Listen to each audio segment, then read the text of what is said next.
Today on Eternal Conversations, we have Nathan Fowler. Nathan Fowler is a musician, artist, and professional at living this life and doing what he wants in order to live this life to the fullest. So, we met, we met, uh, Through the internet, man. yeah, through Through the internet. mutual friends. Yeah, basically It's like super sweet, yeah. friends of friends through Facebook and just following each other like over the years. And um, I sent him a copy of my book, just like a mass sending out copies of my book, and so he responded with this beautiful response. Uh, he responded with, "There's a lifestyle, dream, vision that has come to me over these past months, and I can't help but move towards its realization. The idea is that the lifestyle desires to use a 4x4 camper van with solar setup to be able to drive past the ends of the roads and get to the wildest of spaces that still remain on this planet. Once there, I wish to listen to the inspiration that lives in these places where the world ends and the earth begins. I've been working towards that end with jobs and getting equipment to record and whatnot. And it occurs to me that in order to manifest this vision in the clearest and fullest sense, I feel drawn to crowdsource ideas and connections to help establish and allow this vision to reality. This leads me to the idea that the music and art that is found living in these places must be brought back and shared.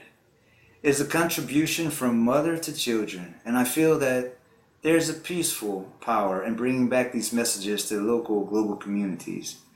Messages that would be easy to find allies with park services, conservation societies, as well as artists and mediums. I feel that this could be an amazing artist in residence. This could be an amazing artist in residence program that is something like the Wild Artist Residences or the like. Uh, Still filling out a name. A bit unorganized, I know, but this is the reason that I call out to fellows. Thanks, brother, for being you. Um, and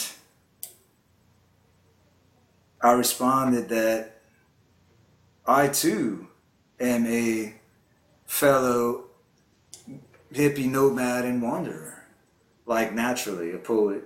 Um, and so I always wish to wander the earth, and there are gems everywhere you go. And as I wrote about in the author section of my thesis, after graduating with a master's degree in philosophy, Damon would take a long hiatus before applying to PhD programs in developmental psychology, and would move to the country and have a couple of more kids, becoming even more of a family man. Alternatively, Damon would have become a hippie nomad wanderer, traveling the earth with no destination particular, but believes that a wife and children, therefore some sort of stability, will bring him the largest amount of long-term happiness for the future. He is working on a book entitled Reflections and Illumination for Higher Existence, has completed a book of drawings entitled Sketches, and is on his third volume of poetry. He is also interested in shamanism. He simply plans to ride the waves of events as creatively as possible for an uncertain future, non-linearly. Uh, and Yeah. I like what you said later on. Doing it at, Doing it as I did was the perfect way for me as well. When I left the country, I had just enough money to buy a one-way ticket to Thailand, and then saved 1,000 in 3 weeks before leaving. That led me to Nepal, Europe, New Zealand, back to Hawaii, to Germany, Australia, and now back home once more. Very intense travel without a bank account for those most part, and for the most part only a guitar and a side pack. Very good life. This universe gives abundantly for sure. Um, and so, and so basically, that was like the conversation. Basically, it was just the conversation of like how we met and the conversation that we had to spark podcasts. and a talk, and a fellow person who uh, basically I want to hear about your music. I want to hear about your travels. I want to hear about the enlightened beings you encounter, the lessons you've learned. Uh, um, I listened to your music. I listened to your music last night actually, and it was super awesome. And what I like even just as much as the actual music is the titles of the songs. I can tell definitely that you are a poet. You know, if you don't mind me reading some of the titles of the songs. Uh, Yeah, go for it, man. It's yeah, then I'll start the so story running. so it's like titles of the songs. Listlessly he wandered, forgiven indecision. Wondered if he ever saw the wall. Beats to the stone's cavernous call. Long was his morning's dawn. Fleeting was his dusk light now lost. Once more to the dream's delight. Spiraling out fully free of fright. Experience being now's all. The total fades. Cascades of fractal black. Coalescing into a shadow's light. Open eyes once more to that initial confusion. Was this desert his home? Feeling pulse rise. Was this mind's test? Was this mind's test? The eyes gently close. Visions of the swing. Was he the outlaw's shadow? Or was the head dead all along? So I guess like the first question I have is, how did you end up in Hawaii? Yeah. So basically, um, random chance, going with the flow. Like, I left school, university in like 2009. Didn't graduate. So I was like, oh, I'm gonna take a year off and get my head straight and figure out where I'm supposed to be. Went to Florida where my dad was living. Got a job, which led me to another job in Orlando. Then I was in Orlando.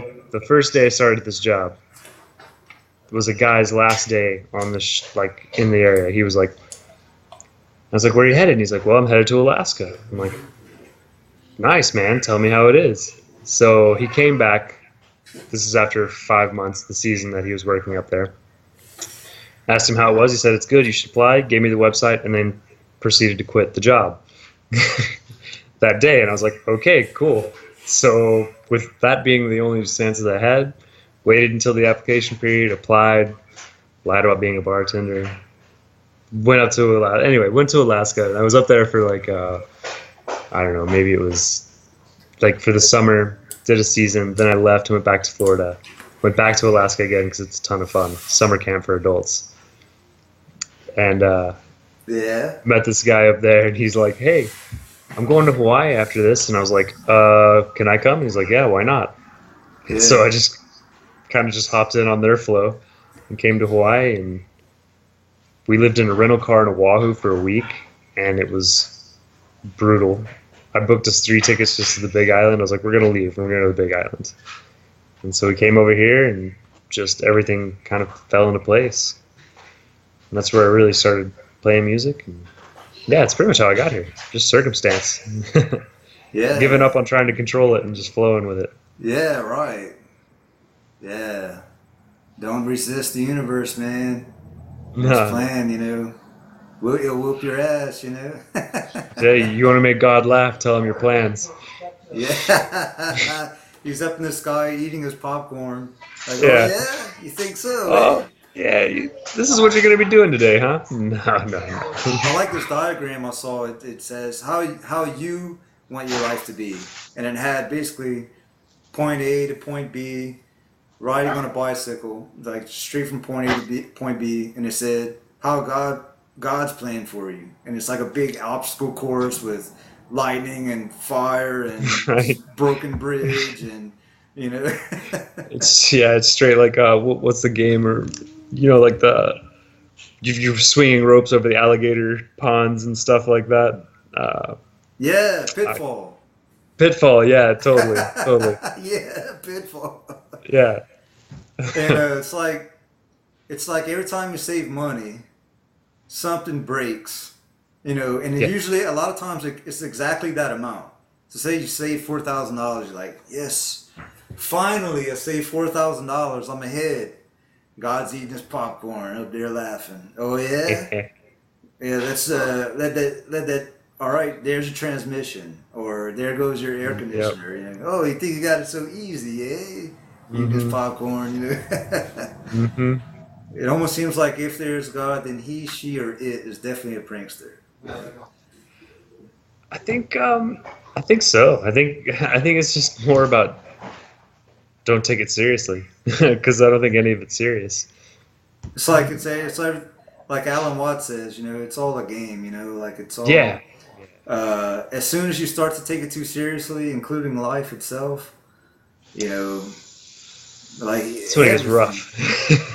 like everything, even holiness, even spirituality, even life, all games, all fitting in with culture and society, um, responding to how other people think of you or see you, like everything. Like if you take those things too seriously, then that's your ass.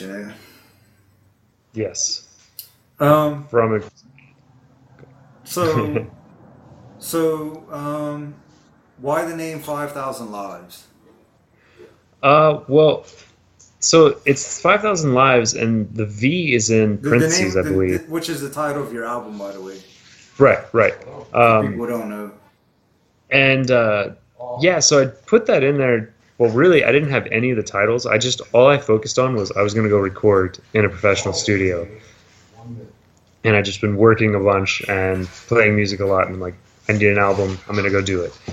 So I worked towards it, and then I went and did it. And then he's like, okay, so I just need the track list of the names and all of this. And I was like, oh yeah, there's this whole part of it, because I walked into the studio and just recorded how I play, which is just one set, one take, and just sitting there and play it through. Wow. And One take? yeah, yeah, Wow, that's awesome, man. just straight through, just straight through. That's super awesome. Instead of, 15 takes, it's like a little bit No, higher here, lower there. Like, no, just go in, do it. well, just wanted it to be true to like what I do, like who I am, and at that moment, because Yeah. I don't know, multiple takes is not that fun. Maybe in the next one, or maybe if I'm doing one that's going to be commercial or something, I'll do more takes. Or really, it'll probably be whenever I'm collaborating with somebody who is anal and needs it to be like perfect, then it'll Yeah. be perfect. But for me, I just don't care. It came out I'm not. super awesome.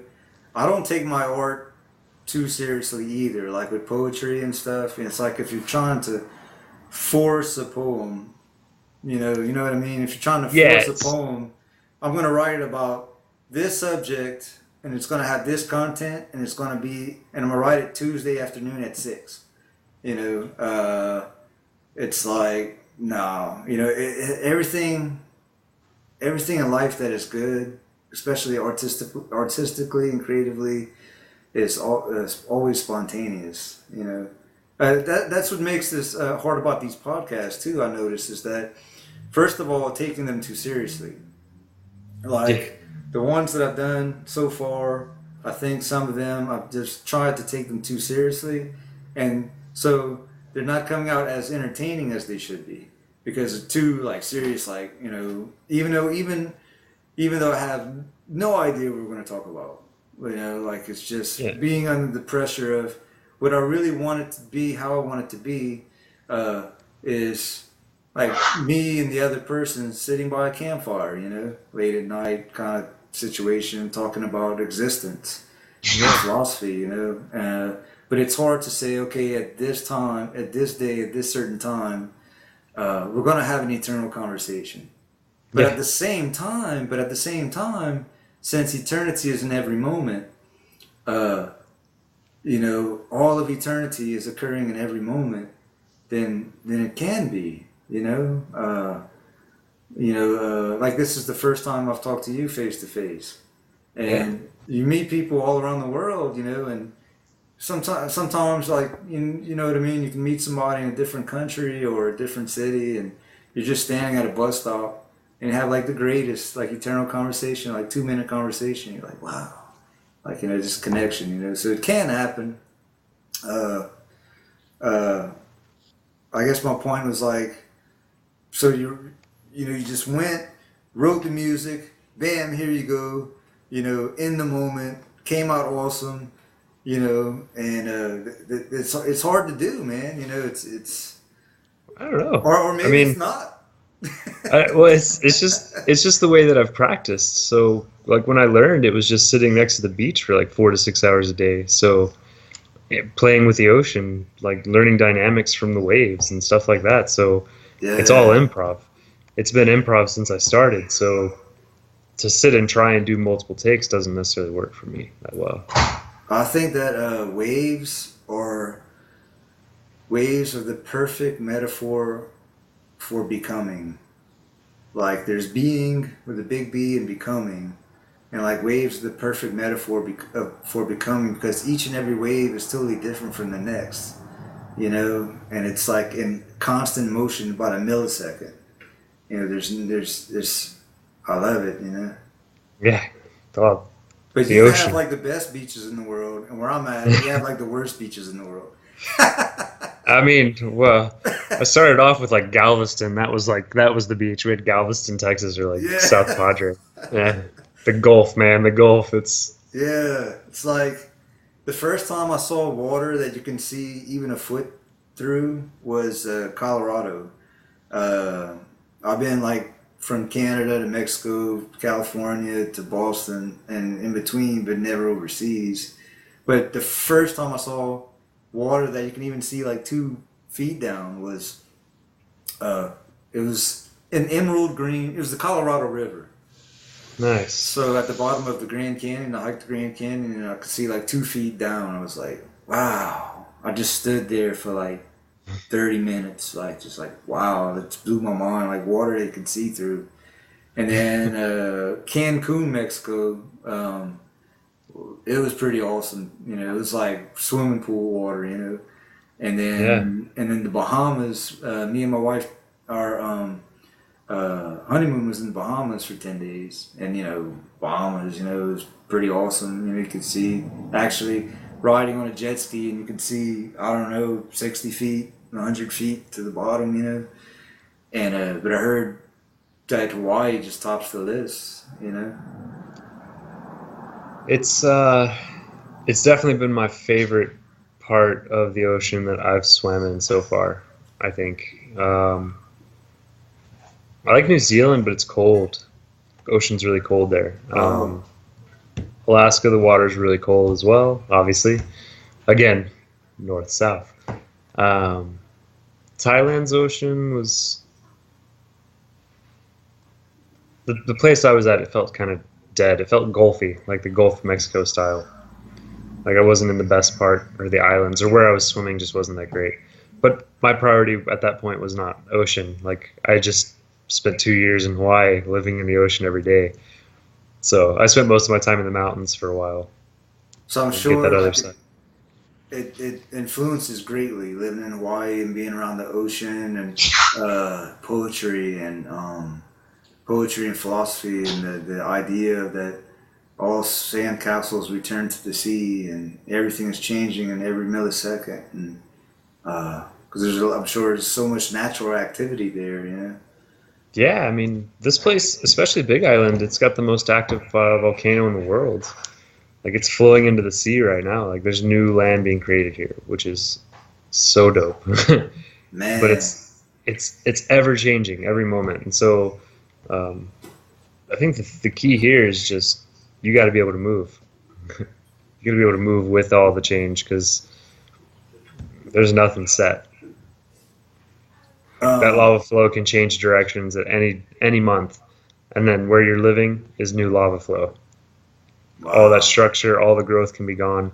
I mean, odds are it's not because of the way the volcano is, but again, we have earthquakes, stuff like that. And it's Yeah. nice. It's nice to live in a place to remind you that nothing is set. Yeah, because there's so many places that, I mean, especially in Europe, which I haven't seen, but, been around 1,000 years, and it's so set in stone, literally. Mhm. The buildings and houses and everything, and in the way of life, in the culture. I'm Mhm. sure that it all greatly affects the culture, philosophy and culture. Well, that type of natural activity, and that type of, things can change at any moment. Yeah. Versus a place that has been established for 1,000 years or 2,000 years, and everything's pretty much exactly the same as it was 1,000 years ago. You know, that's awesome. Oh, yeah, definitely, definitely. I mean, I found that like in the traveling as well is that honestly, our culture is more reflective of the natural environment than any human thing. I mean, it's human in that it's an interpretation and an adaptation of wherever the humans have found themselves and where they stopped and set up camp. Yeah. Because you go to the mountains, like just a good contrast of like Alaska and Hawaii. At least the way I see it is, if you're in Alaska, it's a more father like energy type thing, depending on like what kind of your paradigms you're running in. But it's nature, but it's not easy nature. You have to work to be there, like and things like that. And it's pretty unforgiving. Not to say that Hawaii is any less unforgiving because it's all lava rock. It's you hurt yourself, you hurt yourself. But it's much more abundant in its giving of everything grows here. But everything grows here also bacteria wise too, so you have to be careful of like any kind of infection. A small cut can be fatal. Gangrene or something. Staph. Oh, okay. Yeah, staph is huge here. Like stepping on shards, like glass, obsidian shards, stuff like that. Uh, it could be like lava rock, or I Yeah. mean, you cut yourself in the ocean, anything like that. The bacteria is there. It's just anything that comes here grows because it's tropics. Yeah. So, and that's Yeah. everything. Yeah. And Yeah. and Bacteria, microorganisms, algae, all that stuff. yeah, I mean, mosquitoes. So like you have dengue that can break out. We've had a dengue outbreak here before. Stuff like that. I mean,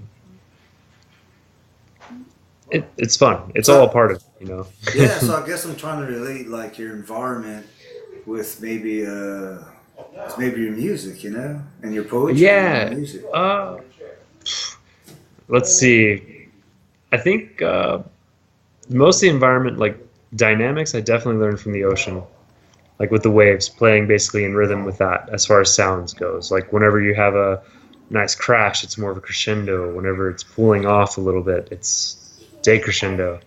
And just kind of try and play to where uh, basically I'm having a jam session with wherever I'm at is what my that's kind of the way I practice is if I can't hear anything else around me, I'm playing too loud. And if I can't hear myself, I'm playing too soft. And then I just try and stay in a conversational flow with wherever I'm at. And like that's what I do when I play out at restaurants and stuff. I'm just listening to other people's conversations around me, the ocean, because the place I play at is on the ocean. And I basically just try and I just move with it, with all the other sounds. I'm having a conversation with my environment, creating just an ambience almost. Yeah, that's awesome, man. It's it's fun. It's really really fun. It's not a Um, show. It's something different. so, oh yeah, so why 5,000 lives? Oh yeah, well, I kind of did it like as a play on it too, because I put the V in a parenthesis. Oh yeah, why? I was wondering about that. So because you can either apply it as a live or a lie. Because kind of a fundamental philosophy I have is that, our lives, whatever we call our lives, is just a story that we tell ourselves. And Yeah. it's what we've held on to in our imprint of whatever it is. Like it can be, I'm from Wow. Texas and I'm a good old Texas country boy. And that's true to however much credit I hold on to it. Yeah. But I'm also many other things. And so Right. I don't think I have one life. I do, but to me, that's only if I'm looking at time as linear and in a very narrow construct. I think that we can put it that way. Nietzsche says there is no self, there's a multiplicity of selves. So there is no I self, there's a Yeah. multiplicity of selves, like, good, evil, Texas, white, poet, musician, uh, whatever, Yeah. everyone is a multiplicity, and everything is a multiplicity, and it's never an either or situation, but it's all or none or everything in between. All at Uh, the same time.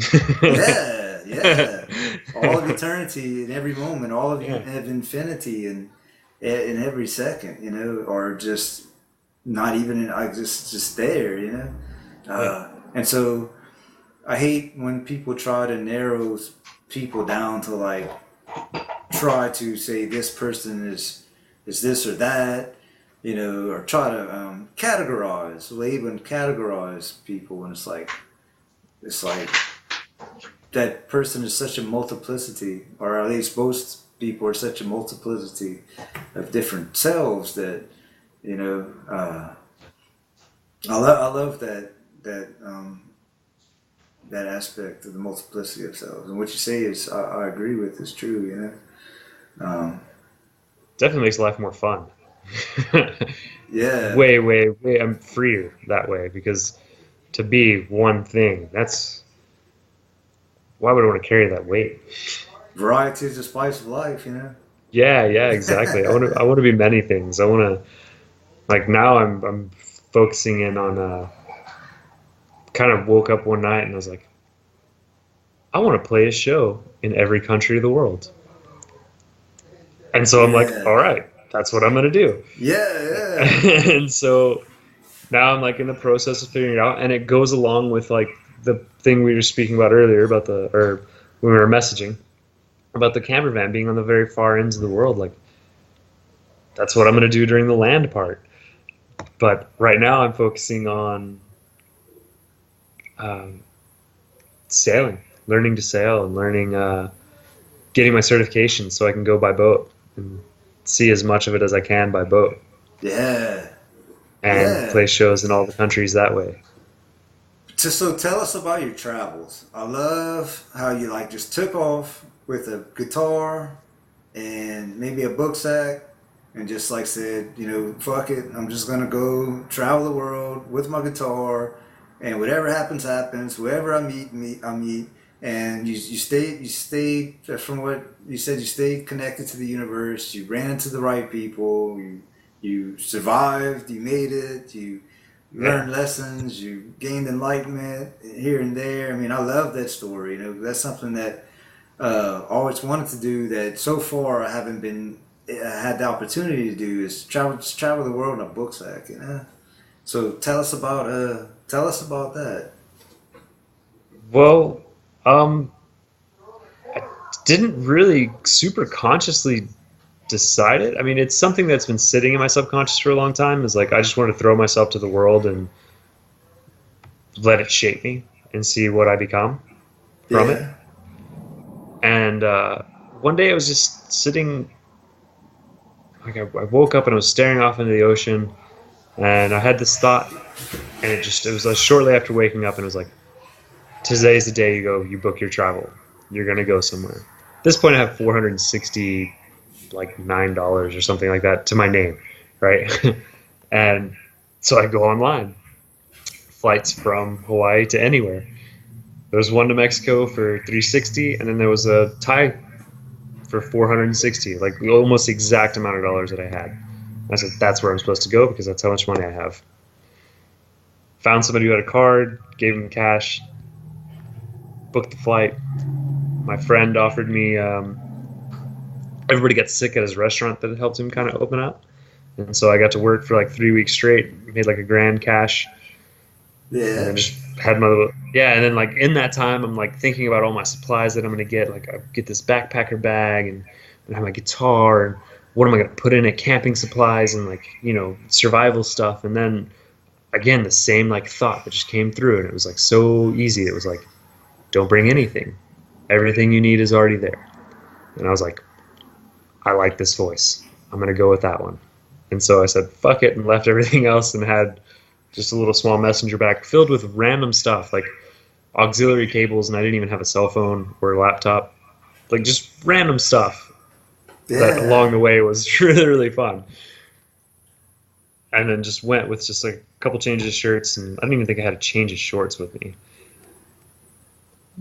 Wow. And Just like one pair of clothes, yeah, yeah, and pretty just like, much. Yeah. yeah. And so where did you go first? Like, you know, Well, I flew to like Bangkok is where I ended up because it was to wow. Thailand, and that's just the airport. And didn't know where I was going to stay or flying from there. Landed at midnight. And as I'm getting there, I just happened to look over my shoulder, and this person looking back at me, and I was like, made eye contact, and it's cool. And then we're standing up, stretching after the long fight, and I'm like, start having conversation. And they're like, where are you staying? I'm like, I have no idea. Basically, telling them like, I just got on this plane. That's as far as I've made it. This is what I have planned. Yeah, Talking to yeah. you right now, I guess. And she's like, well, I've got an extra dorm booked because my friends aren't going to meet me till tomorrow. How about we split a cab and just stay there? And I'm like, right on. And went and traveled with them for a while, and then again, just like kind of just going with the flow. Like I just hopped on their kind of vacation for a little bit because they had it all planned, and I'm just wide-eyed coming from living in backcountry Hawaii into Bangkok, which is and I'm like sensory overload after being in a very still state. Yeah, yeah. Serene place. It's like Yeah, yeah. just New York times two, or something. Oh, man, I don't even know. I haven't made it to New York yet, but yet. Yeah, yeah, yeah.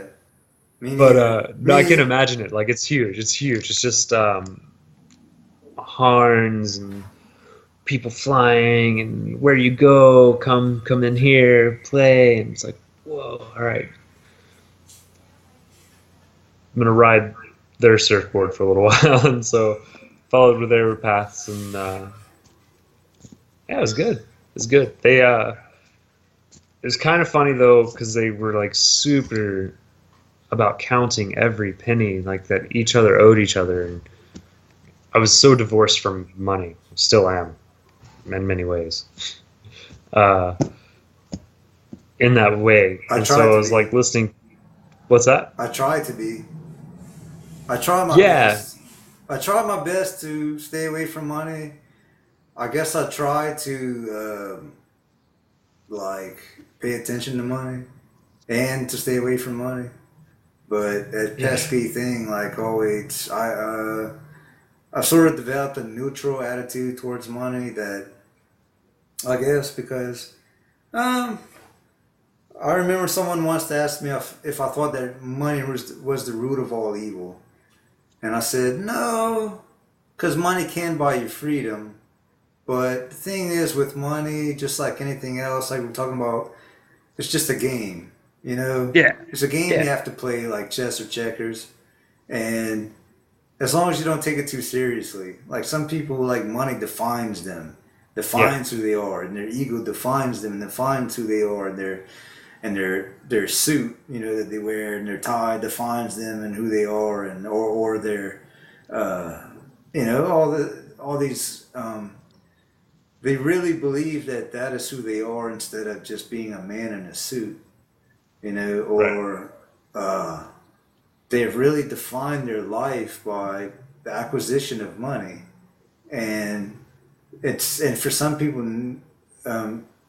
it's never enough. You could be a billionaire and you're still trying to suck up the resources of other countries, But so I've kind of developed a neutral attitude towards money. Like, I guess in a way, I only want really so much, just to be able to, you know, at Do least what you want. do a podcast, have a computer Yeah. and the internet, at least Yeah, food, exactly. food, a Exactly. roof, internet, just to like, really for communication purposes.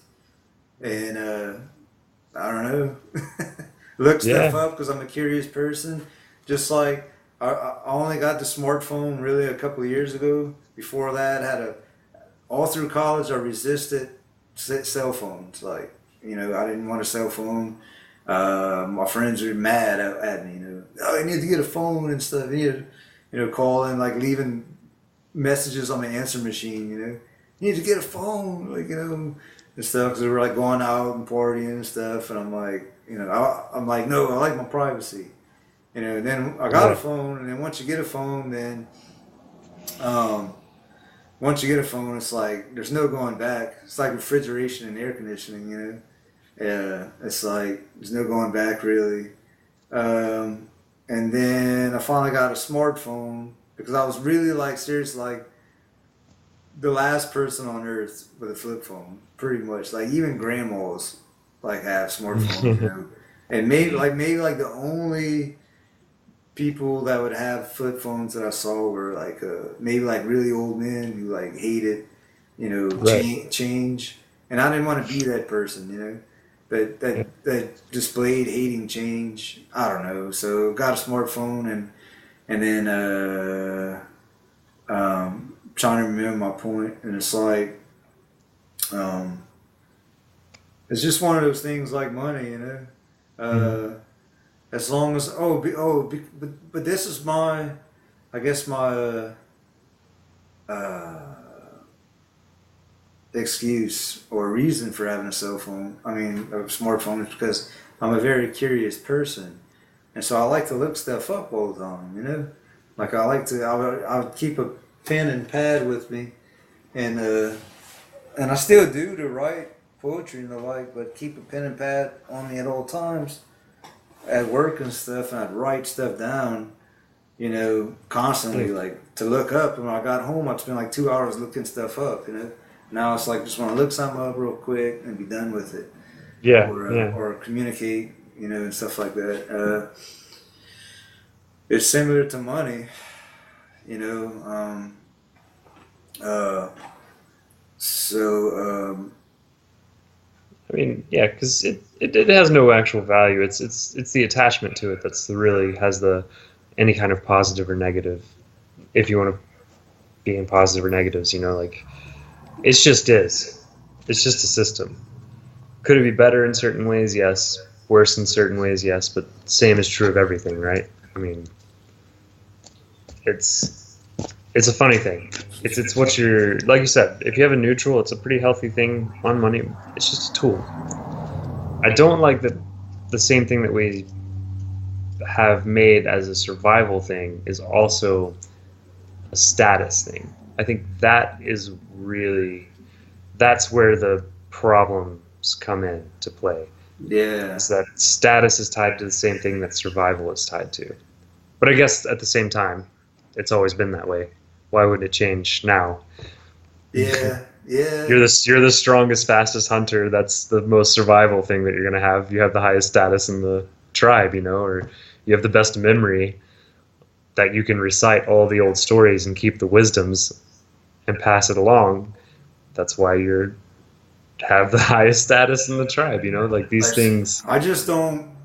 I can admit that I really haven't figured out, as like some people have. They're just good at making money, figuring out ways to make money. It takes money to make money. They make money, and then they open other businesses, and then those make money, and then it grows and grows and grows, and the ambition for it obviously has to be extremely high.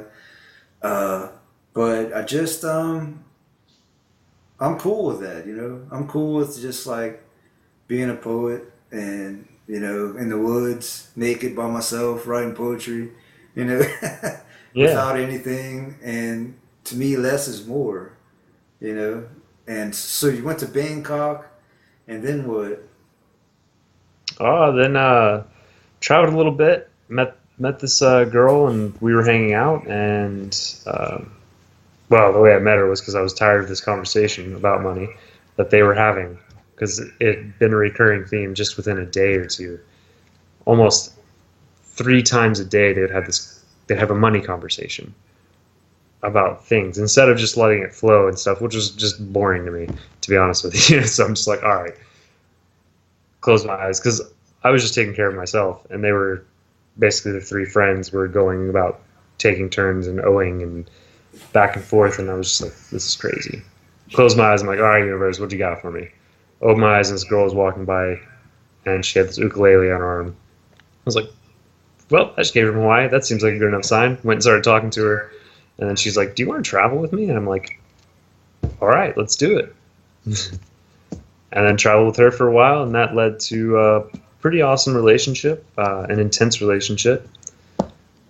But she invited me to come along with her to Nepal and then to Germany, and then from there, my friend from here, from Hawaii, he bought a house and he invited me over there. So he flew me to Wales. I hung out with him in Wales for a while he's doing some renovation work. Uh, the stepsister to the girl that I was dating, she kind of ghosted on me at this point, but we had been agreed to go be a personal assistant for her sister-in-law for International Film Festival. But she ghosted on her as well, and her sister-in-law was in touch with me, and she's like, well, I still need the help. Do you want to come? I'll fly you out. Then you can also stay close in case Lucy pops back up. I was like, all right, sweet. So she flew me over there, and I did like a work trade for her. And the day I got there was the day that the girl was like, I'm setting you free and breaking up, basically like ending our relationship. The day that I show up at her sister-in-law's place. And I'm like, well, this is weird. All right. So I spent like 2.5 months with her sister-in-law in like this small village of Spain with like 25 people total, none that Wow. speak English really, uh, and did personal assistant work for her, and that was a blast. And basically from there, that paid for a flight to New Zealand, which Man, I went to grad school with this dude from New Zealand, and I was like, yeah, I heard the place a little bit, and met up with him not that long ago again, and I was like, well, let me look up New Zealand. So I typed in New Zealand Google Images, and I was like, oh my god. I was yeah, like, wow. This looks like true paradise. Like, oh my, like, what the fuck? Like, I was like, yeah, wow. So how was that? magic. New Zealand is really really nice. And it was for me. I was kind of homesick for Hawaii a little bit as well. I kind of had a lot of stressful things, and Oh, to go back. Sorry. yeah, To go back. So how was living in Spain with a village of like 25 people? How'd that go? yeah, it was dope. I really, Were you the only American? yeah. Well, until like one of the bands that were booked for this festival came in, and the guy that was playing was American as well from LA, so I got to hang out with him a little bit. Yeah. But for the most part, How was that dynamic? Like being the only dude. yeah, it was good. It was really fun because I was kind of in this like,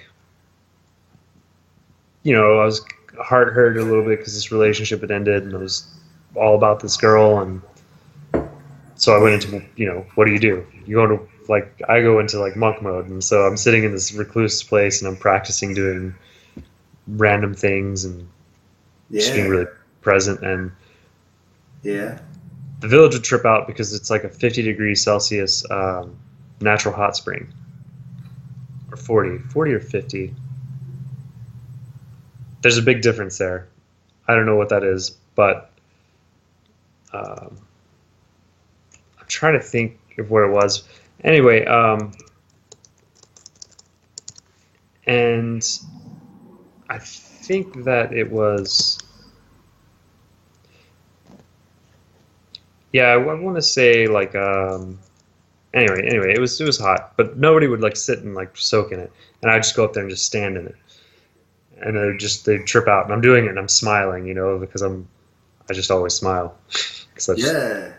yeah, I basically I've read studies and things about this where we like to think that our mind flows out to our body, and so when you're happy you're smiling, but you're smiling because you're happy, just like research shows that if you hold your hand over your head and open for 20 seconds, it actually produces a psychological response of confidence and that like, fuck yeah, I'm ready. Like doing like this. Yeah, you just holding however you are, just above your head, and you hold it for like 20 seconds or something like that, Yeah. and it actually changes your psychology from your body. And it's funny because we love to think that the mind is the Western world, at least I think I say we in that way. Like we love to say that it's all from the mind and it's all will. Huge proponents of willpower and like this.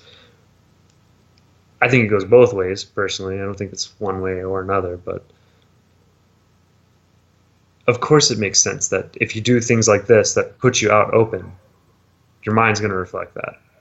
It Because I probably think comes from the primordial days when, or even today, if uh, some certain animals, like a tiger or something approaches you, or a bear.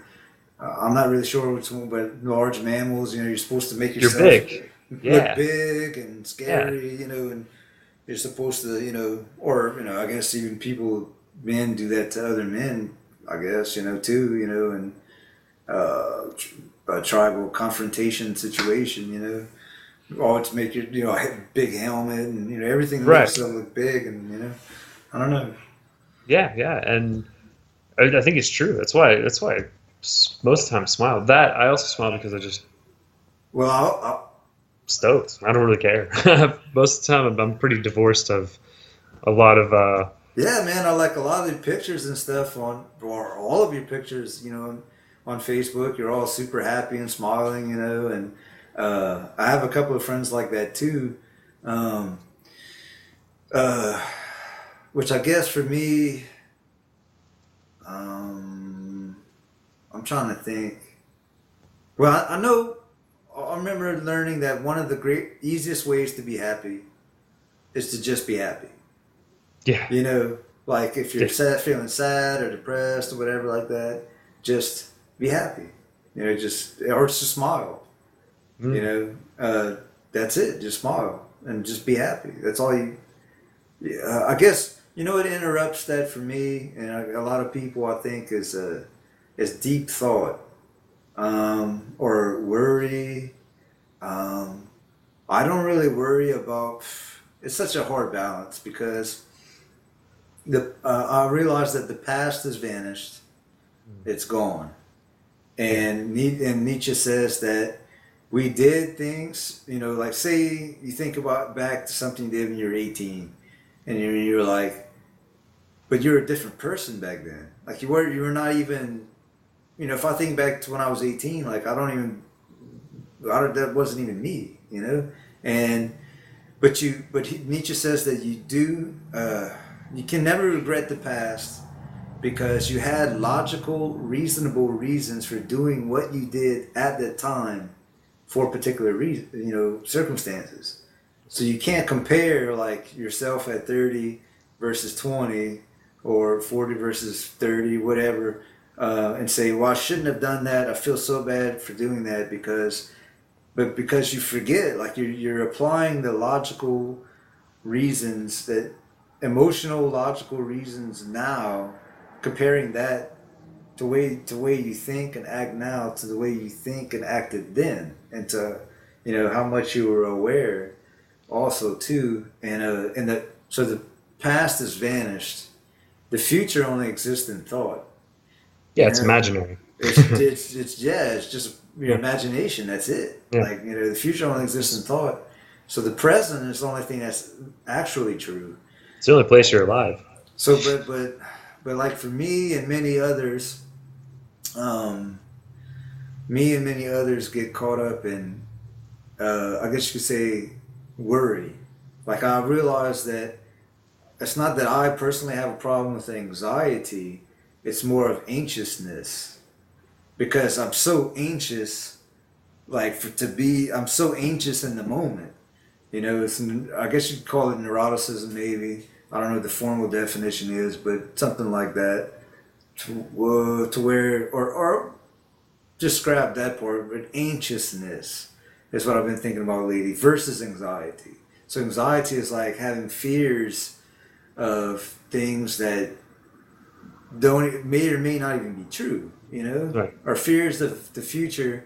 Lao Tzu says that depression comes from living in the past, and Anxiety. Future. anxiety comes from living in the future. But I'm like, well, you know, when I'm having like really deep thoughts about existence, existential type of thoughts, which can seem gloomy, and you know that we're all gonna die one day, and you know everyone gets sick, like the Buddha say, you know, everyone gets sick, everyone gets old, and everybody dies. You know, and I like how it's a funny joke. Duncan Trussell said that anxiety comes from because we're all flying around in outer space on this big rock, and everyone on it's gonna Yeah. die. You know. Yeah. Right? It's enough to cause anxiety when you know that. But it's also Flying kind of around on a big rock in outer space, and everybody on it's gonna die. we're going 60,000 miles an hour. We're going some ungodly amount of miles an hour. It's fucking over. We're gonna die. Yeah. Well, cool. But yeah, but like, so getting into that depressed kind of, I guess the depression or anxiety, the depression can come from like deep thinking, like deep existential thinking about the reality of reality. And the media doesn't help either. You know, even I though I mean, try to divorce isn't myself that from, the abyss? That's the uh, abyss Nietzsche talks about, isn't it? Is the deep thought? I Isn't that what know. he's actually discussing? Is the what's that? The quote is like be careful staring into the abyss, lest the abyss stare back into you, or something like this. From Death Spoke Zarathustra, maybe? Yeah, I believe so. I'm not Yeah. sure. Yeah, yeah. Well, I mean, Nietzsche was definitely a deep thinker, so he would Maybe that would know, be the abyss he's talking about. definitely Just a fun knows, thought that just popped into my mind. definitely knows what he's talking about for sure, and far as for deep thinking goes. But like, so deep thinking can cause depression, existential crises, you know, but an anxiety um, can come from worrying about the future. But I don't think that for me personally, really am have that much anxiety. Like I really don't care about the past. I realize that you know that was then, and I don't care. I like to be constantly evolving. You know, and it's just like some people. I hope I'm not going off too much of it on a tangent. You know, but like some people. Uh, um, and I hate it when people do this. Like I have friends who do this.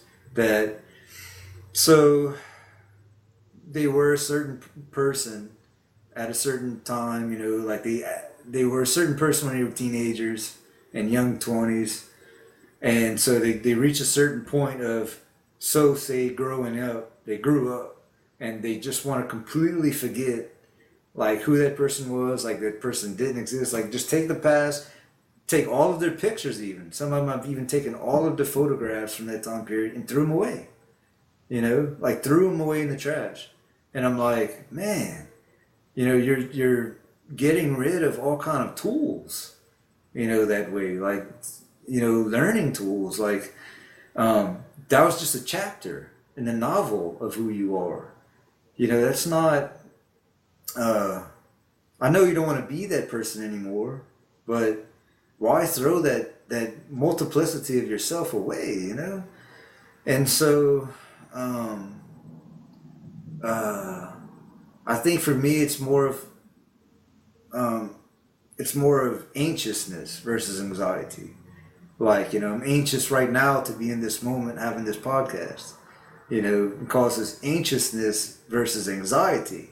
You know, I guess being like excited, you know, Yeah. uh, just being excited more. But then falling in the trap of taking it too seriously. But then it's like like you take it too seriously, but then if you take it too loosely, Surfing a then razor blade on a razor blade. yeah, and it's like I could just, it's just like me standing here being like, yeah, yeah, yeah, yeah, that's awesome, yeah, yeah, you know. Because sometimes I would do that, like a lot of parties, you know, you know, like a party, everyone's drinking and stuff, and I'm just like, when people ask me questions, I'm like, yeah, or I'm like, yeah, yeah, yeah, or like, yeah, yeah, yeah, or yeah, you know, people, and I'm like, why you always say yeah? I'm like, it's the perfect word, you know, yeah, it's just the perfect Yeah, word, you know, like you're telling me something, yeah. like you're telling me something, but you're telling me that because that's what you think, and so I'm not gonna judge you or criticize you for it. I'm just gonna be, you're telling me that, so you're revealing a part of your being and self to me, you know, yeah, yeah, that's really all you really need to say, But at the same time, uh, to have a reciprocal conversation, you Right, know, you right, shouldn't say right. more than just like, yeah, yeah. And some people would actually get mad. It's like, man, I'm asking you a question, like serious question. I'm like, but man, like that's how you feel, yeah, yeah, So it's like being too laid back. You know, it's like being too laid back. I can be that and do that, easy. And or being too serious and deep in thought and causing anxiousness. So, uh, and you say you found a way to try to, you think, or I just, I'm just playing a game with myself mostly. I think is how it really works. Because if I feel like unsettled or uncomfortable in situations, I usually just relax myself. I like focus on relaxing my body and then go from there. And that usually changes a lot because a lot of times it's because I'm imagining things. I'm trying to figure out what people are thinking or, like what do they feel about me or anything like that, these kind of thoughts. And it's like, it's bullshit. It's imaginary. I'm trying to imagine what somebody else is imagining about me when they could be imagining about their dog that took a shit on their carpet, yeah, like that morning. And yeah. that's what's going on, like I have no fucking idea. I And know, it's, man. and Everybody that's, does that. yeah, And and that's where it's sometimes just people are kind of like, talking to me, and I have like this mad face at them, and and I'm like, yeah, and I blow them off, and then their feelings are hurt. But and they take it personally, like but it's really in actuality, I'm just thinking about like a million things I need to do, right. and like it has nothing to do with that person, or nothing to do, zero. Like I would love to hang out with you and hang out and just chill and bake a campfire and all that stuff all night long for a week, But in the present moment, like I'm really busy, and Mhm. it sucks, like being busy, really busy sometimes, because busyness is really not a good excuse, like No. people don't like that, at all. But like when you're in the mode to get stuff done, like like man, I really need. It's been a year now. I really need to get this thing done. Yeah. Fix this broken stuff at the house, something at the house. So you finally do it, get around to doing it. That's what I've been doing the last couple of days. Uh, Stuff I've been needing to do all year. I'm like, the first is coming up. I really need to do these things before the first of the year. I'd feel so much better about it. Because if the first passes by, man, it's gonna be like Right. another year, So really buckle down to do it. Finally did buckle down and do it. And as soon as I start doing it, like everybody starts calling and coming over and asking me questions and like doing this. I'm like, and then I'm being like mad, like don't want to say it, but like leave me alone. I'm finally trying to do stuff that I've been needing to do, all year. I'm like Right. freaking out, like please, like you haven't come to me all year, like. But then I'm like, man, no, stop that, just Ah, it's a human interaction, let it happen, But I don't know, you know what I mean? you just gotta tell them no. Just tell people no. I mean, I don't love. I do love telling people no. Whenever I know what I want and I'm doing that, that means I'm Yeah. doing something for me. Because otherwise, I'm just like, yeah, yeah. What do you need? Let me help you. Yeah, sure, sure. Because I'm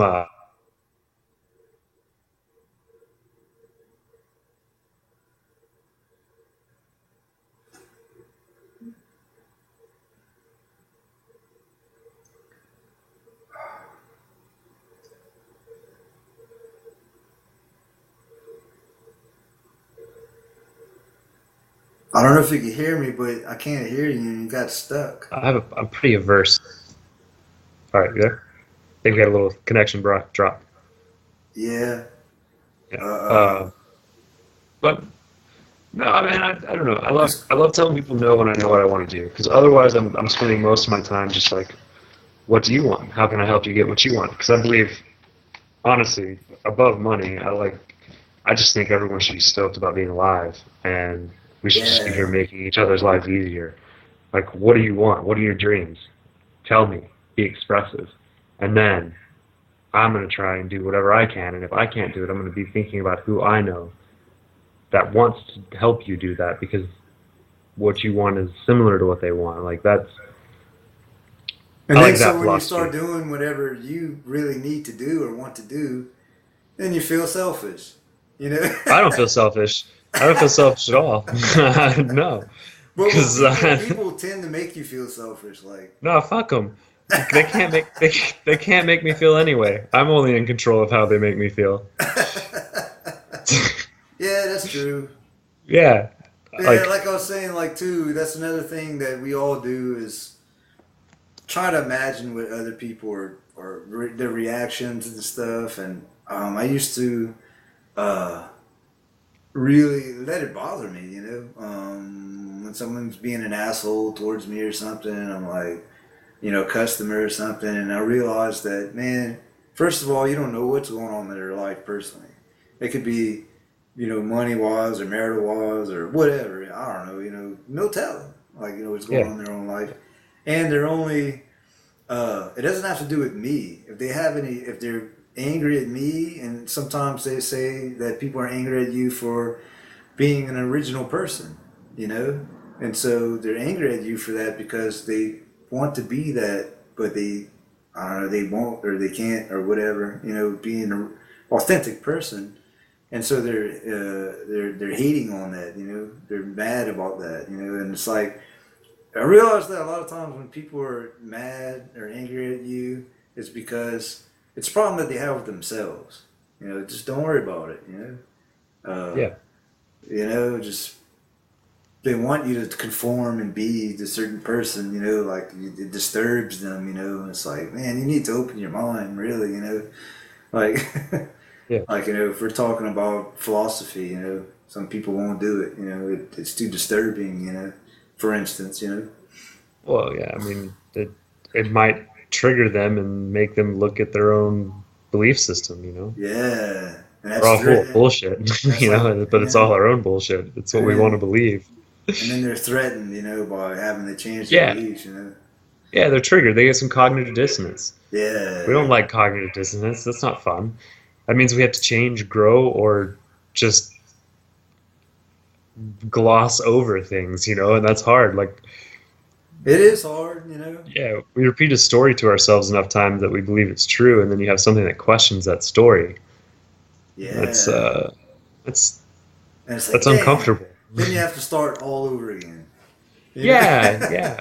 Right, It's like, exactly. Well, shit. I think that's the belief, that's the idea. It's like that's the fear of it. Instead of just, maybe just listen to it and really see what it is that's triggering on you because then you maybe can put a more solid foundation of your story. Be like, "Oh, okay, well this part of my story doesn't really work. Maybe I need to change that part of my story." Yeah, Maybe I need to adopt it a little bit or adapt it to where it fits in my environment. That way I can yeah, actually survive where I'm living because that's what's natural is to adapt to our environments. yeah. I just like when I learn something new, I try to, or at least I like to believe that I just add it. into what I already Yeah. believe. Instead of scrapping my beliefs, just add it into my beliefs. You know, Yeah. that's kind of hard too. You know, but like to me, for instance, people's religious beliefs, I think, tend to be a product um, or a process of or a product of when and where they were born. You know, so it's like, you know, Christianity. It's like, you know, it's largely a product being born in the United States and Europe. You know, it's the white Jesus, even though he wasn't really white. You know what I mean? It's just Yeah. depicted that way. You know, basically like a long-haired, bearded dude with sandals. You Yeah. know, Right. A hippie and who was the very opposite of everything that all the other ideologies that people espouse in that vein. Yeah. I was raised Southern Baptist. It's fun. yeah, I was It's a pretty. I can't say. I don't know. It was non-denominational, but the only difference between what our church and Baptist was that our church believed in speaking in tongues and the Baptists didn't. That's the only right. difference. And so, yeah, it was pretty like basically if you. I remember when I was a kid and I said, so if I die with one single sin before having a chance to repent, I'm going to hell forever. And the adult was like, yes, yep. And I was like, wow. So say you go repent, you walk out of the building, and you have a beautiful girl walks by, and you have a lustful thought, which is natural, and then you get hit by a bus. You know, oh well, you're going to hell forever. You know, a God who loves you is going to send you to hell forever, knowing that human nature. You know, and Yeah. I mean, I can understand. I don't know. Uh, that's a whole different kind of tangent. There's even one of my podcasts where we discuss. One of my friends talks about how hell is not actually even found in the Bible. That hell is translated um, is just it was place. Hell actually meant the place where. So if you die and no one loved you, if no one loves you when you die, they're going to throw you into basically like a bonfire of other dead bodies, a big cremation pile of bonfire, and like dying without anyone loving you. That is for hell, you know. And I've been to a couple of bastards' funerals where no one cried, no one cared, you know, because they were so selfish, and you know they didn't make any connections with their kids, with nobody, Yeah. and it was like so weird, like man, you know, my grandpa's funeral was like that actually. One of my grandpas, but it's like, man, you know, I was actually crying. I was a 9 year old kid. I was Yeah. crying my eyes out, but not because the connection I had with him, but because it was my first realization of death. You Yeah. know, it was the first time seeing a dead body, and Nice. Yeah. Well, not nice, but yeah. being like, Yeah. man, like you know, Yeah. being you know, you see people get killed in movies and video games Right. and all that stuff all the time, but to But it's actually distant. see, yeah, cognitive dissonance, big time, Yeah. man. Yeah. Like Well, it's just so, whoa, yeah. Yeah. And that's so distant when it's like on a screen. Or it's easy to just put it away, but when it's there, physical, you're touching it. You can like, it's yeah, palpable, like yeah, yeah, it's a whole different thing. yeah. So like, uh, I forgot what I was gonna But say. yeah, I mean, I think that that concept of hell, like not being loved and being selfish. I think what you said was a really, really good way of putting it. Like when you're so self-absorbed or so selfish that you can't make a true connection with any other human, well, you're creating your own hell right there. Because I don't believe that hell or heaven exists outside of here right now. I think we create our own personal heavens and hells. Yeah, definitely. Like we choose it. Yeah, This is a big game that we get to choose. yeah. I'll be right back in a second, and then I have some questions to ask you furthering on that. Yeah, no worries.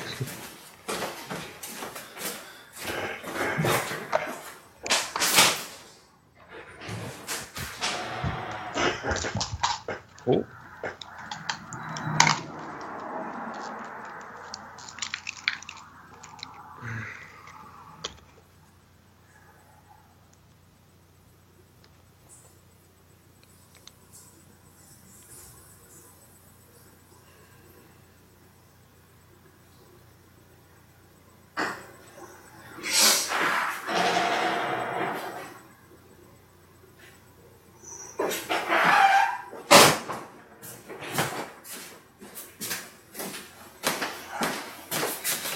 They had to pee. Yeah, no worries, man. Feel free, I was feel like, free. free to pee. That's right. Feel free to pee. Love a tree, give it some wee. Yeah. Barefooted if you want. Just watch where you step. Yeah, exactly, exactly.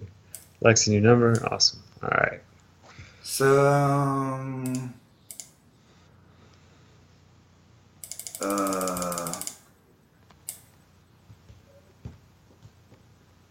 so do you have a particular, since we're getting on the topic of like theosophy, Mhm. theosophical subjects, do you have any definition of enlightenment, or have you gained one, especially like throughout your travels or throughout your uh, thoughts? I think it's everyone's enlightened at every moment, whether you're aware or not of it. I don't think it's something that's external of anything, because I don't know, but I don't really like to externalize anything. So I think enlightenment's just if you're present. Whenever you're present and the closer you are to now, whatever that means, or the more you put your awareness on the senses, like the sensations that are happening to you, the more enlightened I am, or I feel enlightened, or think enlightenment is. It's just being present. It's being completely present and letting your brain do what it's designed to do, which is interpret all of the sensory data that our bodies, which are just antennas, to pick up on, and Yeah, let it create the picture and be present, because that's where love is. That's where it all is like right at that moment, is that presence. man, I don't that's think it's external. I don't think you have to do these things and then you get this response. Like, I don't think it's people like, but I think people like to cling to processes too. You know, like, oh, if you follow these things, you don't do these sends, you'll become blah blah blah. But really, I think the thing is actually being more is gaining awareness and bringing your awareness to your present state and where you're at, and that's the actual enlightenment. Is just being present. man, You that's know? like, yeah, like Ram Dass says, uh, be here now, or Alan Watts too. It's like, I guess mindfulness, just don't be in the moment, and the way to do that is to not. So say you're meditating, or one meditation method is just to all of the sounds of the birds and the cars and the whistling of the leaves and the waves. Uh, Instead of like closing your eyes, and instead of thinking, our brains for this, our conscious brains, for the sake of survival, like to judge and categorize all of our sensations. Like you hear a bird here, and you're like, it's this type of bird. It's singing for this reason. It's doing this and that. It's in this location. This bird is communicating with this bird. Blah blah blah. The winds are blowing in the northeast direction. Uh, this car is passing by. Like, um, who is it? What kind of car is it? Where are they going? Which direction is it going? Blah blah blah blah blah blah blah blah blah blah blah. But instead of like listening, just listening to the sounds of the birds and the trees and the cars, it's just like just the sounds of existence. You know. But I really like that definition. That's a good one. Like that's something that, even though I keep hearing it, I keep forgetting it. You know. Yeah. Like I Well, think like enlightenment. Most people. It seems like most people seem to think, I guess, that enlightenment is something to attain, like this. Go up yeah. this big, long, twisty It's your staircase. natural state. And then when Enlightenment you is your get, natural state. and then when you get there, then you become Buddha or Christ, and you don't have to do anything anymore ever again. And it's like no, but I like that. It's like no, it's enlightenment. It's not a status or something to attain. It's just it's already there. Yeah, it's our natural state. I think that's like, Yeah, like cats. Cats are the yeah. masters of meditation. Uh, animals. They're like your, your. I like what Ramdas said. Your mind is your worst enemy.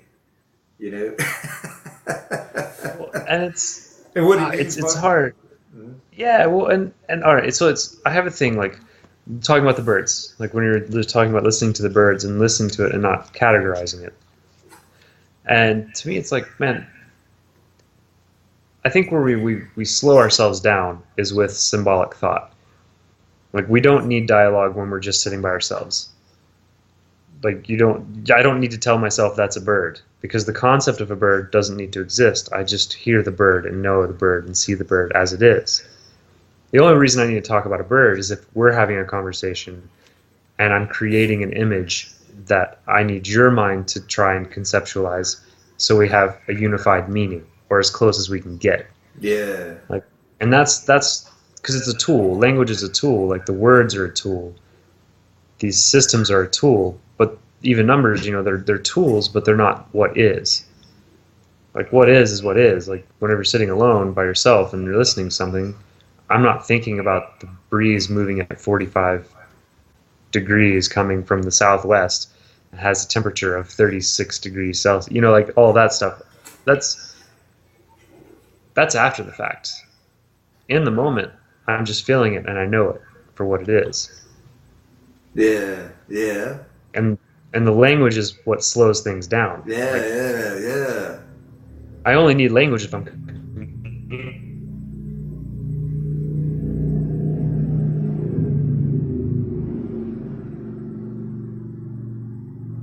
communicating. I'm not communicating to anyone. I'm not writing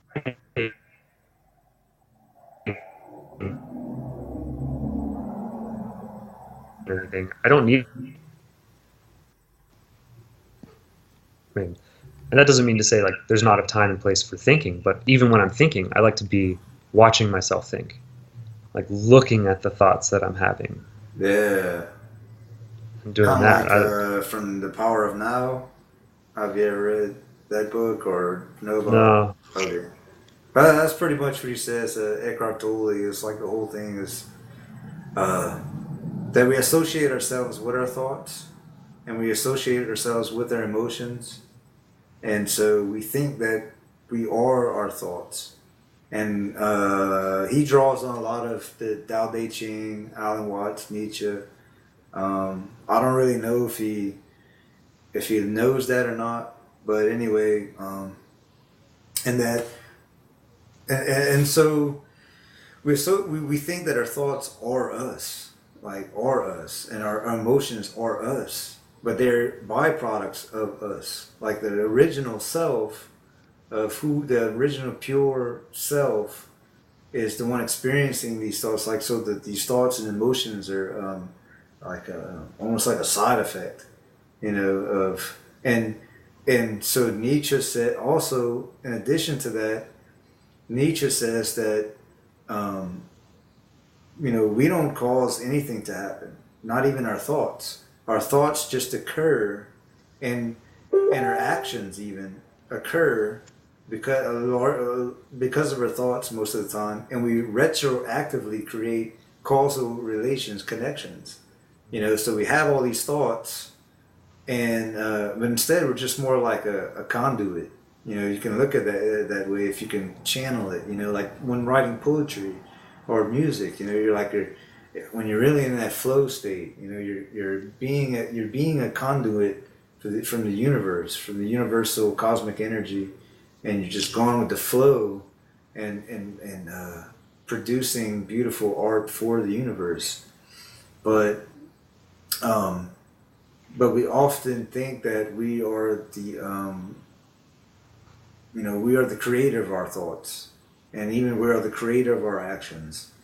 We're the creator of we are, our identity, and this and that, which causes anxiety and this and that. Because when you're having all these millions of thoughts, I heard that the average person has 70,000 thoughts per day. 70,000 thoughts a yeah. day. And it's like wow. So if you think that I mean, you're creating, how do causing they measure all. that? That's Yeah, I don't know. I have I have no idea. right. Right. That's what's a funny one about that one. I listen to it and I laugh at it. I'm like, man, I don't even know how you measure. Like, well, yeah. Anyway, I just got to laugh at that one because it's just such a. It seems so just kind of abstract, arbitrary almost. You Just like, never, man. you never know, man. Neuroscience, though, Yeah, it's true. It's true. I mean, I don't know, but I know what you mean. But yeah, that's what you do then. So I really like that definition of enlightenment. That it's not a place or a status or an acquisition. It's just everybody is enlightened, and that was part of Buddha's message. Was that I like Buddhism. Don't consider myself a Buddhist, but I like Buddhism because in Buddhism there really is no God. God is your own mind, and that Buddha says instead of praising this one man and bowing to his feet, kissing his feet, he says that we're all Buddhas. We're all enlightened beings. We just have to realize it, and so. And so it's, I guess, similar to what you're saying too, like enlightenment. No, we're all enlightened. I mean, every single person is enlightened, And in that sense, I guess every single person is a god or goddess. yeah. I mean, I like that, and I like that in terms of like it lends back to like Kabbalism, like Kabbalistic thought, which is that whole idea of the God hand, where we are just like fingertips of the hand in the water. So we can only experience the water around each fingertip, but it's all part of the one Godhead or something like that. Yeah. Which is that's a fun line of thought. But do you believe in? That brings us to the next question. Do you believe in? Do you think that, like, is God to you? I guess throughout your travels and throughout your philosophizing and poetry, is God to you different for everybody, or is the same? Kind of like monotheism versus polytheism, monotheism versus polytheism, pantheism, etc. Like, I tend to think that like the spiritual path is different for everyone, but that doesn't. But there still has to be some sort of threading to that. Like that's something I'm just trying to figure out too. Yeah, I mean, these are the questions that have no answers. And that's the fun thing. That's why they're the fun questions. Eternal conversations, man. Yeah, exactly. So monotheism or polytheism, Like if you're born in China, then you tend to be a Buddhist, and in the Middle East tend to be Islamic, and in the United States, Man, I think I don't know. I think both simultaneously. I like honestly, I like the pagan beliefs. I like the pantheism. Yeah. I really, me too. I really appreciate those things, and I appreciate those belief systems and looking at everyone. Like I like there's this quote that runs around where it's like the Hawaiians for church is not going to church on Sunday. Their whole life is their prayer. Is like the whole ideology in the Hawaiian religion, and it's like so everything is an act of worship. Your whole life is an act of worship because you're a part of it all. And I think that's I like that as a healthy way for species survival. Like, yeah, because it kind of looks like as the Earth and even as an extension of that, the galaxy, the universe, as we're a part of that, but apart. We're not stewards. We're not the end all be all, because ultimately, we in this state will not be. Like, we won't be Homo sapiens forever. If our species survives long enough to evolve and change, and whether that's directed from human or nature, well, I can't say human or nature because I don't like to differentiate the two, because I think humans are a part of nature, so everything we do is a natural process as well. Yeah. Because we're a part of nature. So yeah. Yeah. You That's can't why, like, you know, separate humans yeah, from, I mean, that's the big existential thing, too. It's like we always feel like we're aliens. It's almost like we feel like we're aliens in an alien world. Like we're not supposed to be here or something. And it's like, yeah, but that's bullshit, man. but it's like, This is where we are. That's where you're supposed to be. It's where we are. but Like, if you notice, like ex in biology textbooks and stuff, you know, there's all right, there's a whale and it has a certain environment, the ocean, and it eats this and that, and it has all these properties and characteristics. But you can't, if you can't separate the creature from its environment, you know, or a bear, or a bird, or a penguin, or you know, a tiger, or a certain type of spiders, and this and that. Like there's always has to be its environment associated with, or it wouldn't make sense without it. Without that, you know, like a penguin, you know, it has to be associated with its environment. You know, the penguins are not going to be in Hawaii. You know, I don't think so. I don't think so either. No, no, I don't think we come up this far. But you know what I mean, like. So humans is the same thing. You know, humans, you can't say like a person without his environment doesn't make sense. You know, Yeah, which is Earth because we're spread all over the whole Earth. You know, right. which is something I find strange too. Like there are people in Siberia, in the you know close to the North Pole. There are Eskimos in Alaska that survive in snow and ice, and there are people in the tropical regions, which is where I would expect most people would be. But there are people like you know Eskimo, Siberia, in the middle of the desert. You know, in the Middle East, like there are people who live in the middle of the desert in the United States. Yeah, And I flew to California for the first time a couple of years ago, and I've always flown like north or east or south, everywhere, but I've never flown over the deserts of the United States. And when I did, I was like looking out the window, like, because I was like, man, I mean, just massive, massive, massive, thousands of acres of just nothing, desert. And the strangest part, which I could not get my head around, was that every once in a while there was a house. You know, there were like people yeah. living out in the middle of the desert, like literally in the middle of the desert. I'm like, what in the world? Like, how can they survive? You know, or why? You know, it's another question too. Like, why would you do that to yourself? You know, I'm sure they have their own viewpoints. I'm sure they have their own philosophies. I guess they're just like solitude that much, or I don't know. You know, or they were just that's how they were raised, kind of thing. You know, Because they can. or that, or they can. Maybe they're like fuck the government type people. You know, Yeah, yeah. like on Terminator 2, and you know they go visit the people in the desert and they have like machine guns buried in the ground, like fuck the government kind of thing. I don't know, man. It just tripped my head out. But so a person, you can't separate people from the environment, but we all feel like. And my son asked me the question. He's like, it was like 8 at the time, or maybe younger even.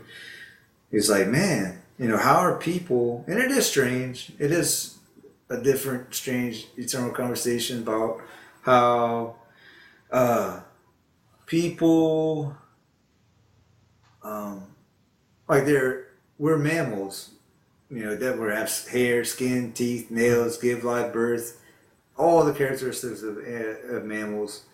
But the difference is that we have less hair, a lot less hair, and bigger brains. You know, and actually, dolphins have just as big and maybe possibly more complex. If you look at diagrams of dolphins' human brains, their brains actually look more complex than ours. I don't know what the difference is, but they don't have like the thumbs and hands and stuff like that to manipulate their environment. You know, and they live in the ocean. I guess there's not that much to manipulate either. Mm. But and it is a weird thing. Like we do feel like we're these aliens because the difference between us and the next uh, intelligent or the next animal with the most cognition, there's like a major, huge difference. Like, we build like computers and airplanes and And submarines it's and I would just interject just but okay. that's also limited to the human definition of what cognition is. Yeah. Like we are limited to, like, we're the ones creating the standards, like, and it's all based to us, like there's a certain like fundamental funniness in that whole concept, like of course we're the ones setting the standards. Like Yeah, that's true. we're making the standards up. Like we don't really know what the cognition is like because it could be something very alien to us because we've adapted and followed this one pathway and it's really worked for us as a species. But we're setting like the standards for ourselves.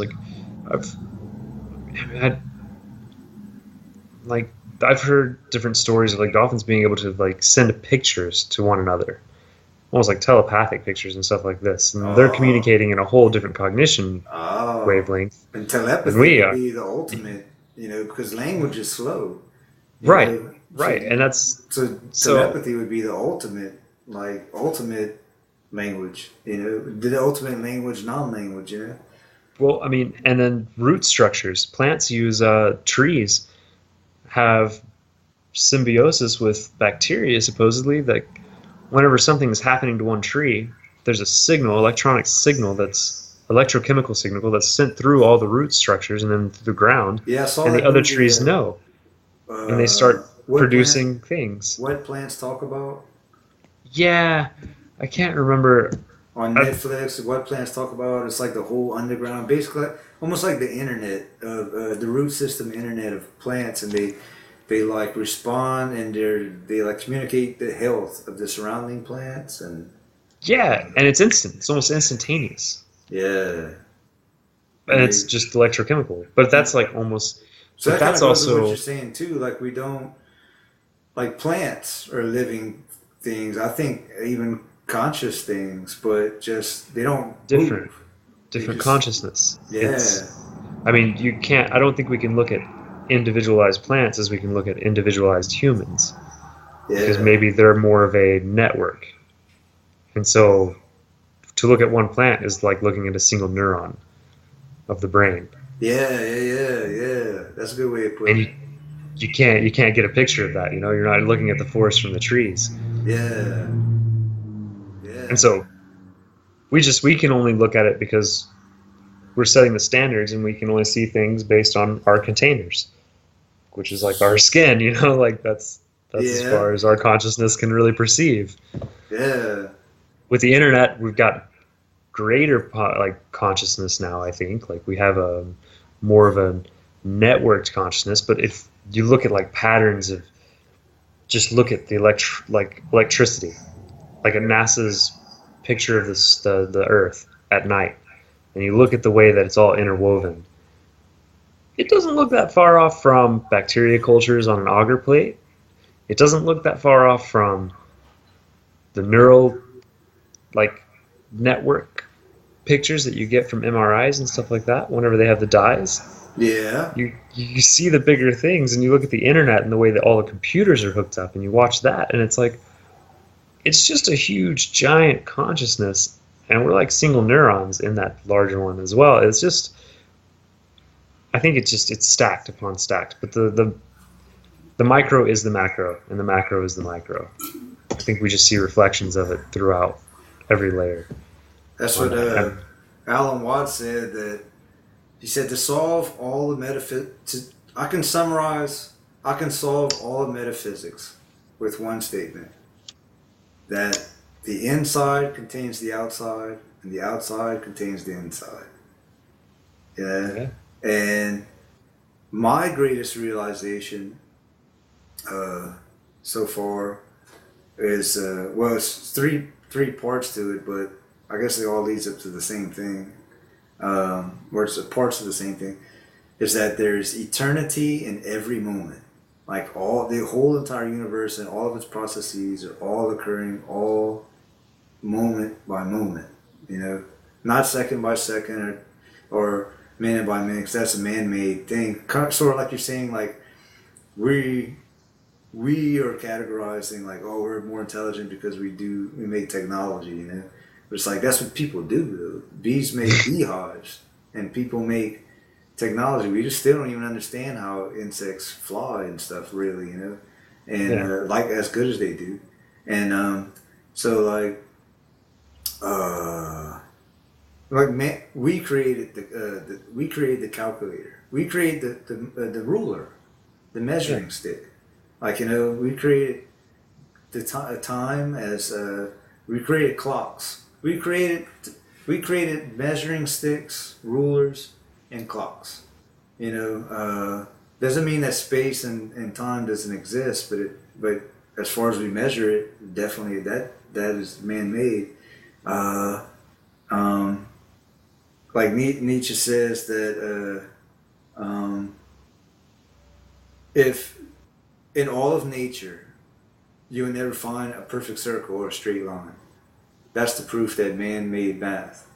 You know, because in all the, whether it's the mountains or the forest or the ocean, there's no such thing as a perfect circle or straight line found in nature.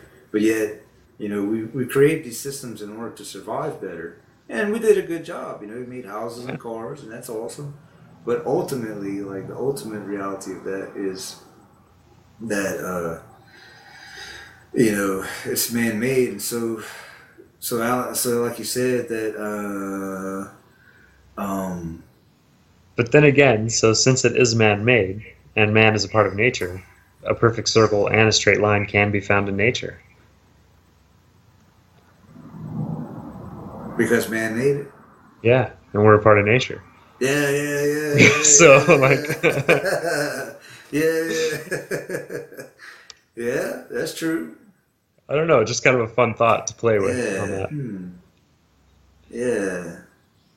Because some people, when you tell them that, they're like, well, yeah, they do, like perfect circles and straight lines, you know. Or they're like, or I guess they really don't think about it, but maybe subconsciously they're like, yeah, but they do because we made it, you know. uh, and so like the inside contains the outside, and the outside contains the inside. So like all of eternity is occurring in every moment. There's divinity in every particle. Whatever divinity, however you define that, by God or the universe or whatever, that energy is found. Energy is found in this table and me and the air. You know, molecularly, everything breaks down to energy, and that all is one organism, like you were saying. Uh, that you know, if you look at these certain patterns, you know, you can look bigger, bigger, bigger, that all is one organism, you know, starting from the smallest quark or proton to the largest universe, which could be a part of a multiverse, you know, probably just multiverse, which that could just be purely in pure infinity, and we're just this, like you said, a neuron. We're a neuron in this big brain, you know, in this brain, and we're allowing the brain, like, it's, in order for our brains, I'm just thinking this out right now. In order for us to be conscious, aware, cognizant beings, you know, our brain, the better it functions, the more uh, aware and cognizant we are. You know, whether or not we're even thinking, you know, even if we're just being in the moment, it helps, you know. Yeah. Like when if you're hungover, then your brain's not functioning that well, and it's hard to be in the moment. Kind of, you know, it's hard to for sure give gratitude and really be there because you're just concerned with being sick, you know. And Yeah. so, or you know, trying to get by, or you know what I mean. Your brain Yeah. Yeah. is depressed, uh, You're from present, but you're focused on your you're focused on getting rid of some withdrawal symptoms. yeah, yeah. So like the better and more efficient and your brain is working, the more aware you are. And so, since we're like individual neurons, possibly in this bigger brain, then it is important for us to be as aware and cognizant as possible in order to help out the bigger brain. And it's like, I almost believe that we are here to like to give eyes to the universe, you know, like to um um um like we're here for the universe to know itself, because we can think about life and death and the universe and stuff like that, whereas some creatures, a lot of creatures maybe cannot, you know, or even if they can, you know, all of the insects and animals on the earth, um, you know, we're all like, you know, they might not have the Hubble telescope like we do, but like we're all like allowing the universe to be aware of itself. Mm-hmm.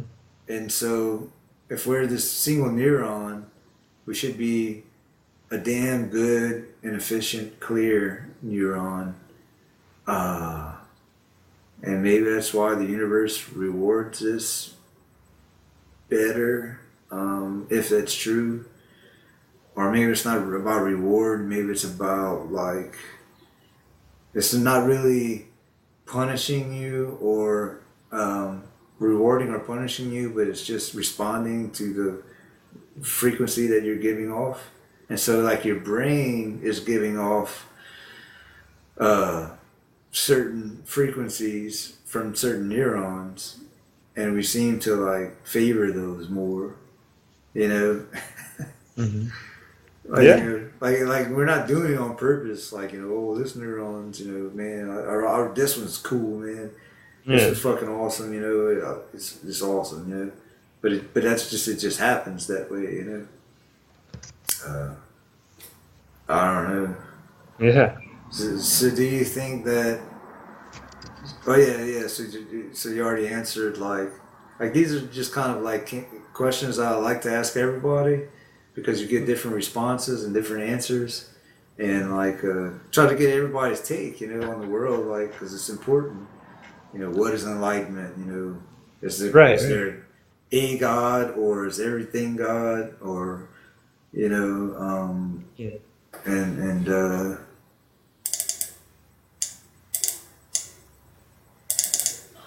let me see something. And here's a big one.